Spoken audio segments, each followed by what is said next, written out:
What's up, y'all? It's your boy. I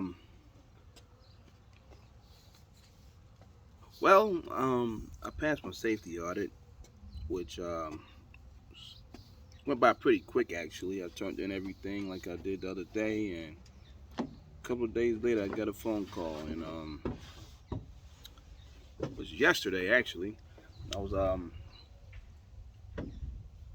just came out getting a haircut, whatever. I know it don't see y'all. It might not look like, but I did. Man, this thing be scaring me every time. This automatic water shit. I forget those things are in the ground. Um,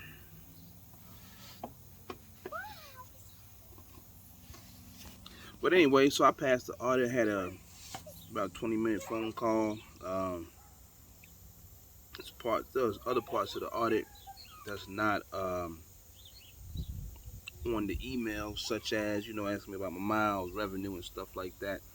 A couple of drug and alcohol questions, which all the answers were no. So as far as refusing a drug test and failing the drug test out, you know, so things like that. Um, so we passed with flying colors. She did say on personal conveyance that when we do it, don't just say break. I sent in one of them, and when he does PC, we don't do heavy PCing. Probably like 10, 15 minutes somewhere, So just put you going to Walmart, wherever you're going. You're going to have breakfast. I don't know if you're going to Denny's, put Denny's or whatever. So things like that. Don't put shop. Don't put things like that in there because then you're gonna get cooked on the roadside if they catch you. So I'll be sitting down with the drivers and telling them about that on PC. And for anybody watching the video, that's what you need to watch out for on PC. Don't just put break. Just you got to put something in there. You know, explaining why you're PCing. Um, Now I do that on my logs. But she did see one of the logs on one of the drivers where they was doing that. But other than that, she said don't see much of an issue with anything that we're doing. She liked a couple of things that I was doing. Remember I said I was doing the vehicle maintenance reports. So she saw that. She asked a couple other questions as far as hauling with insurance, motor vehicles that has limited quantities of hazmat, things like that. And that's a step deck flatbed thing, really, machinery. So I answered those questions. I answered a question about my location, and I answered that question because they frown on. God damn! Let me get out of here, man. I ain't know both of them. Well, the other one turned off. I'll get my ass messed up out here. What was I saying, man? She asked about hauling the hazards. I got one of John's shirts on. Look at that. Um, Hauling limited quantities of hazmat and asked about liquids and gases. So I broke that down to her, and they accepted that and my answer to their question. And what else we talked about? Revenue, uh, the miles, and a couple of little things. Other than that, she said, "Look at TQL, man. T Hill, you that's it. It's T Hill Quality Logistics calling me on the phone. I'm looking at it on the screen right now, and I know they ain't talking about nothing, so I ain't gonna answer it. But we talked about that, and pretty much, she said you passed your um new entrant audit.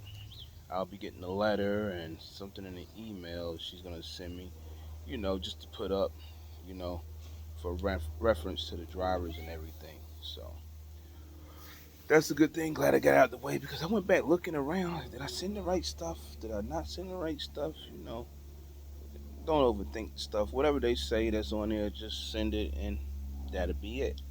Um, if they ask for one driver, then send one driver. Uh, Medical card, CDL, things like that. They ask for the maintenance report, you put the maintenance report. You know, everybody may have a couple of different questions that things that'll pop up, but those are the basics that I showed you in that last video, and whoever else that showed you a video. But they will ask you other questions when they give you a call. So, with that said, we passed that. The other thing is, and I ain't gonna be in here probably about 10 minutes. Uh, the fuel, man. The fuel is crazy, man. There's nothing. Never seen spikes in fuel prices like this ever. Have we seen $5 a gallon? Yes, we have.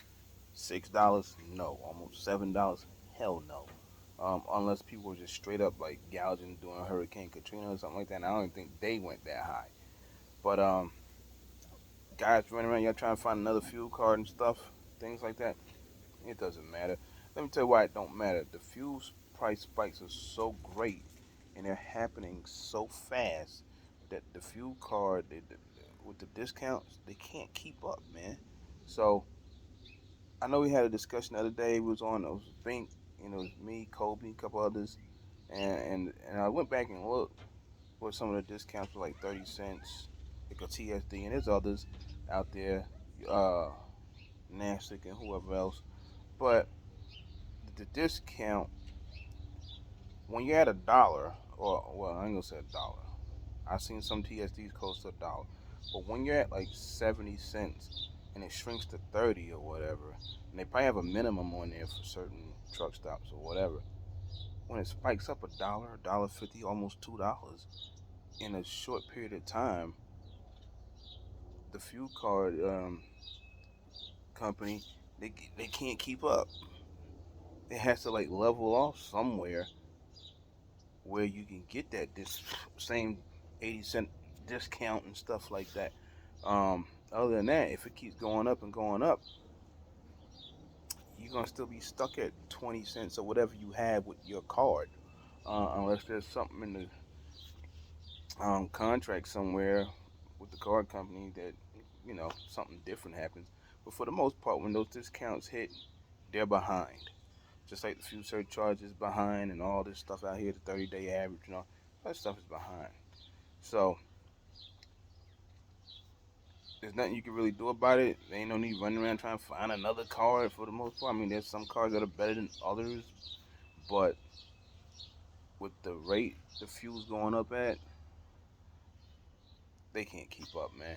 So, but hey, we jumped up almost $2 here in the last few weeks, and it's ridiculous. So, I ain't trying to hear it. I ain't really don't want to go nowhere. But I got a truck that's at the shop now. I gotta figure out what's going on there. Uh, and another driver, he's home. He had got the code or whatever.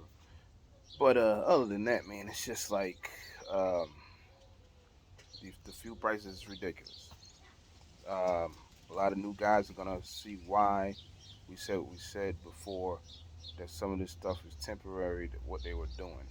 I mean, we got carried over. The rates carry over through the winter pretty strong, and right now it's kind of like it's in a little nosedive. But a lot of people can't hang for like a couple of weeks. A lot of people can't hang for a month. You know, I mean, everybody getting hit, so it really doesn't matter. I mean, I getting hit. You got a paid off truck, you getting hit. I mean, look, if the fuel goes $7, $8 a gallon, I don't care what kind of truck you got, you gonna feel it. And if you haul cheap ass loads, now this is what we meant by, and it doesn't even matter right now if you're hauling $3 a mile, but when you haul cheap ass loads, them little CNG loads, or just calling people hauling loads. Well, I'll do it for $2 or $1.50. I can operate $1.50. You you full of shit. It ain't gonna happen. Now with these kind of numbers, you know, that's why I always say, no matter what, I try to keep it up there. I mean, I will adjust accordingly, but I will not haul a load just to move my truck. While I'm moving, long as I'm moving, I'm doing all right. Nah, man, that ain't gonna work, man. That's not gonna work. So doesn't matter what kind of truck you got, you gonna get it. I seen a dude today, and, and this is why a lot of drivers fail. I gotta keep my tanks full. I gotta keep my tanks full. He had a 400 something mile load, right? And he got $1,400 for it.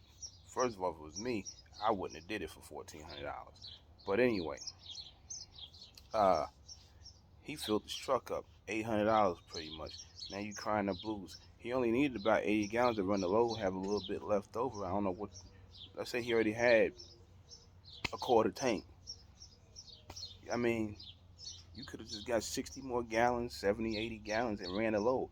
Why you need 140 gallons? Now you mad at the broker. What you mad at the broker for? Be mad at yourself. First of all, you should have never booked it for that low. And second of all, you should have never put that much fuel in your damn truck to run 400 and something miles. I mean, these are the things, man, drivers fail. You know, I see drivers now, they're looking at Canada prices. They really think that's gallons. That's liters.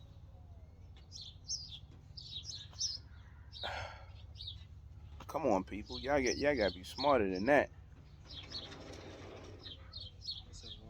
Oh. So, people know about cost per mile. Cost per mile. People don't even know how many gallons go 400 miles, 500 miles. You know, and then they complaining, talking about the broker ripped them off. We got a Landstar driver. He put the damn load with an agent. You know what he did? Get out of here. Put the load with an agent. The agent was nice enough to get his man almost 70 cents a mile fuel surcharge. And Landstar probably frowned on it, but the way the fuel was moving so damn fast, he might get away with that, right? It's about 70 cents a mile in fuel surcharge. And I guess overnight the fuel went up and stuff. He wants more.